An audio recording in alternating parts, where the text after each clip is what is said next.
On va faire un petit entraînement sur le passé composé, d'accord? Si tu as vu la vidéo sur la règle classique de base du passé composé, eh bien, tu as dû comprendre comment on l'utilise et comment on le construit. Donc, on va faire des petits exercices hein, pour vérifier si tu l'as bien compris, d'accord? Allez, concentre-toi. Prends le stylo, écriture, et on y va.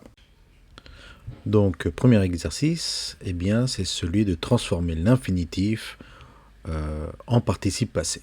D'accord? Ça, c'est le grand, disons, le grand défi que nous avons.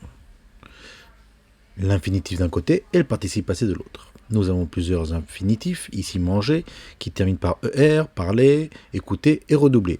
Tous les quatre terminent par ER. Donc, j'enlève la terminaison, l'infinitif, et j'ajoute le E accent aigu pour le transformer en participe passé.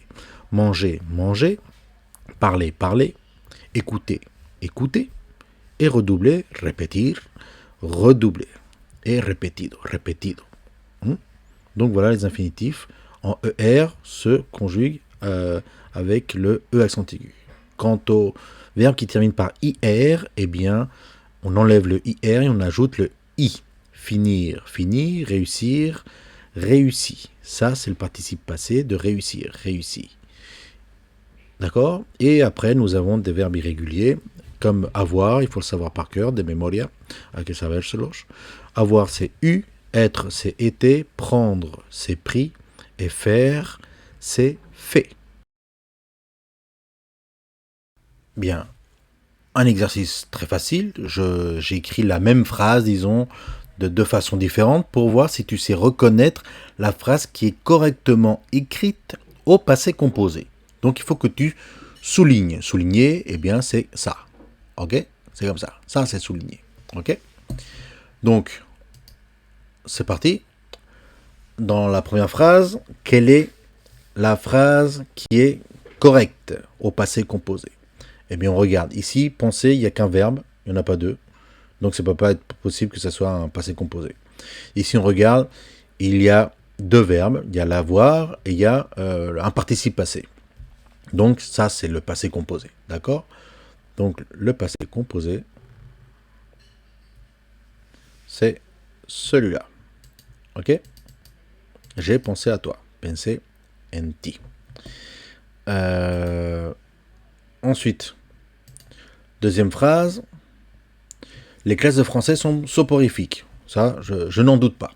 Les classes de français ont été soporifiques. Eh bien, le participe passé, ici nous avons l'avoir, un, et nous avons le participe passé. Donc la phrase qu'il faut souligner, c'est les classes de français ont été soporifiques. L'autre phrase était au présent, c'était avec l'être. Las clases de français son soporificas. Ok. Troisième phrase, les parents, mes grands-parents ont eu 3 enfants ou mes grands-parents ont 3 enfants. Eh bien, ici, nous avons l'avoir, très bien. Et ici, nous avons le participe passé de avoir, donc de tener. Mis abuelos tuvieron 3 hijos. Bien, donc ça va être correct. Ici, c'est la phrase correcte. L'autre, c'était simplement au présent. Mis abuelos tienen 3 hijos. Ok. Quatrième phrase, eh bien, mes amis ont pris le train Paris-Bordeaux ou mes amis prenaient le train Paris-Bordeaux. Le problème de prenez ici, c'est que c'est l'imparfait. C'est un verbe, c'est un temps du passé, mais c'est pas le passé composé. Le passé composé, il est là. 1 et 2. Donc, avoir plus participe passé, c'est le passé composé. Mis amigos cogieron el tren Paris-Burdeos. La dernière phrase. Mon cousin visitera le pont Mirabeau ou mon cousin a visité le pont Mirabeau. Dans le premier cas, visitera, eh bien c'est qu'un seul verbe, donc c'est un temps simple. Ça peut pas être le passé composé. Ici en plus, mon cousin visitera le pont Mirabeau es visitará. Mi primo visitará el puente Mirabeau. Y la deuxième c'est mi primo ha visitado el puente Mirabeau o mi primo visitó le pont Mirabeau. Donc c'est la deuxième qui est bien écrite. Ok? Bien, maintenant on passe à l'exercice classique, non, pour savoir si on sait bien conjuguer les verbes, etc., etc. Non, c'est voilà des phrases avec le verbe à l'infinitif et toi tu dois compléter eh bien les verbes au temps choisi. Ici c'est le passé composé. Donc on va voir si on a enfin compris comment se conjugue le passé composé. Alors il faut bien retenir que c'est le passé composé. Ça veut dire que ce n'est pas un passé simple. Tu peux pas m'écrire un verbe. Il faut que tu m'écrives deux verbes. Ok? La première phrase, et tu utilises aussi le dictionnaire, mon cousin, hein, pour bien comprendre si tu veux, si ça peut t'aider, mais en règle générale, la traduction ne va pas trop t'aider. C'est simplement de savoir conjuguer, de voir qu'ici, c'est l'infinitif en ER, donc, troisième personne du singulier, avoir, et le participe passé du verbe qui nous indique l'action. A changé d'appartement. Mi primo cambio de piso. Ok? Donc composé, ça veut dire que nous avons ici un verbe, avoir, et le deuxième verbe, changer, au participe passé. Composé. 1 plus 1, 2. Deux verbes. Un verbe conjugué et un autre participe passé. Les enfants, avoir, c'est un verbe irrégulier, donc c'est l'auxiliaire, hein, c'est un auxiliaire, donc il ne suit pas une règle générale. Les enfants, c'est troisième personne du pluriel, pardon, donc c'est on.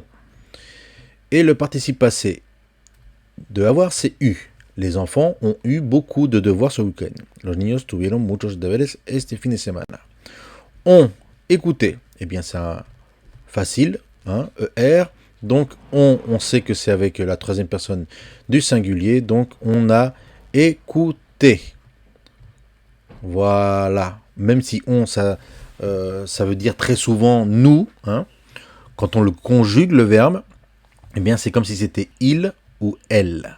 Ok? On a écouté le match par internet. Escuchamos el partido por internet. Réussir, lograr, conseguir, aprobar. Eh bien, première personne du singulier, très facile.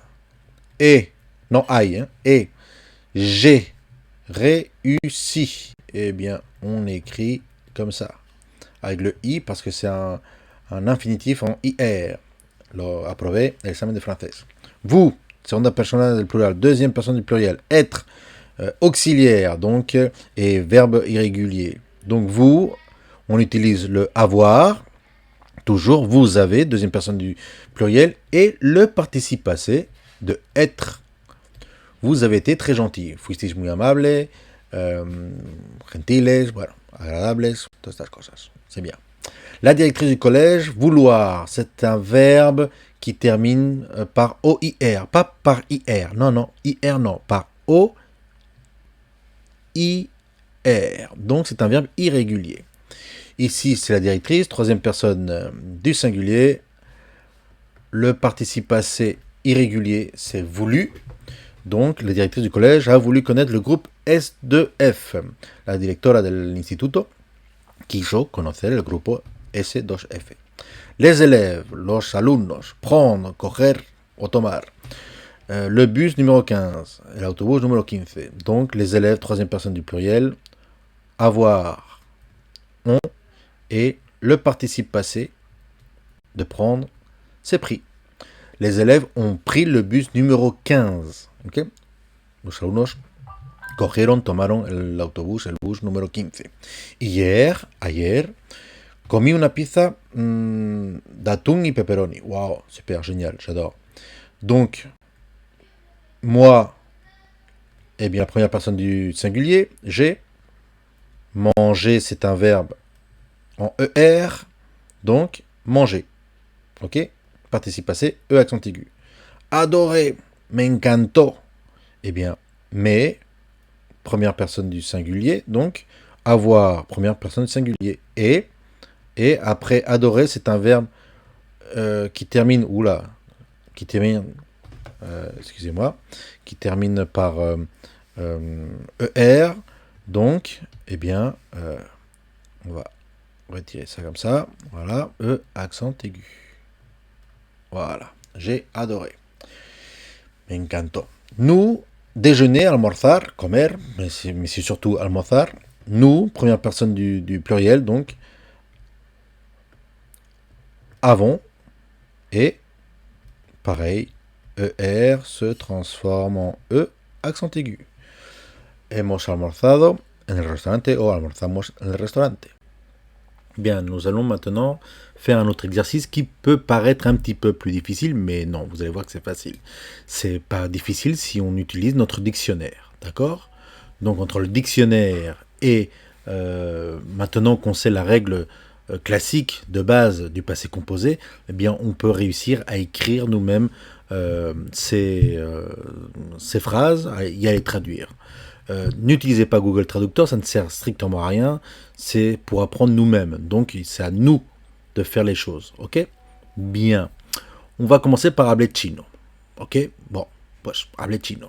Habler, c'est le verbe parler, ok? Donc on écrit, tu écris dans un brouillon le verbe parler à l'infinitif et tu sais que les verbes qui terminent par ER ont le participe passé en E accent aigu. Donc parler, ok?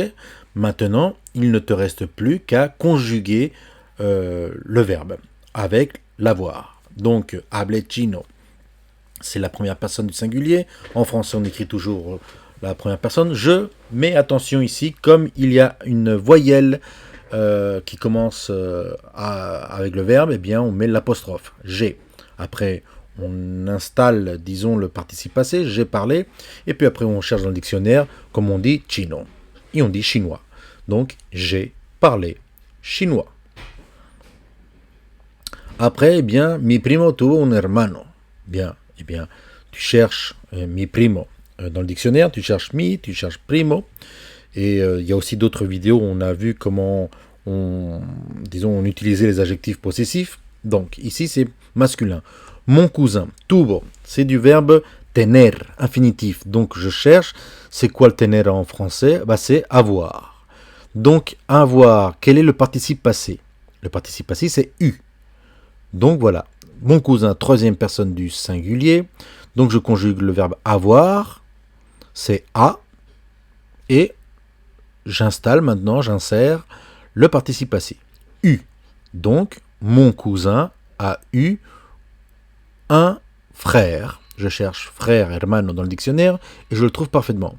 Mi primo tuvo un hermano. Parfait, excellent. Ça y est, j'ai tout complété. Maintenant, c'est le contraire. La Révolution française a guillotiné Olympe de Gouges, une révolutionnaire qui a proposé la déclaration des droits de la femme et de la citoyenne. Eh bien, en espagnol, c'est très facile aussi. La Révolution française guillotinó. On n'oublie pas de mettre le petit accent sur le O. Guillotinó a Olympe de Gouges. No hace falta cambiarle el nombre. Hein? C'est pas la peine de changer le nom à l'espagnol. On peut utiliser Olympe de Gouges. Ensuite, nous avons voulu aller à la plage. Bien. Eh bien, c'est le passé composé en français, oui. Donc, en espagnol, c'est quisimos. Quisimos ir à la playa. On cherche dans le dictionnaire ir, aller, on cherche dans le dictionnaire la plage, et ça y est, quisimos ir à la playa. Il y a aussi une autre manière de le traduire, puisque nous avons le temps aussi composé en espagnol quand même, et donc on peut dire hemos querido ir à la playa. D'accord? C'est vrai qu'on utilise surtout en espagnol le temps simple, on n'utilise pas le temps composé, c'est pour ça que c'est un petit peu plus compliqué. Ok? Mais bon, voilà, hemos querido ir à la playa. C'est aussi possible. Et notre dernière phrase, c'est une interrogation. Terminaste el examen? Terminar, acabar, c'est finir. On le connaît déjà. Donc je cherche le participe passé de finir. C'est fini. Ici, terminaste, c'est la deuxième personne du singulier. En français, on écrit obligatoirement le sujet. Donc tu as fini l'examen. A, eh bien, c'est la deuxième personne du singulier du verbe avoir en présent. Et le fini du participe passé. Tu as fini l'examen. Avec ce petit exercice, En principe, tu as dû au moins commencer à comprendre comment on construit le passé composé en français.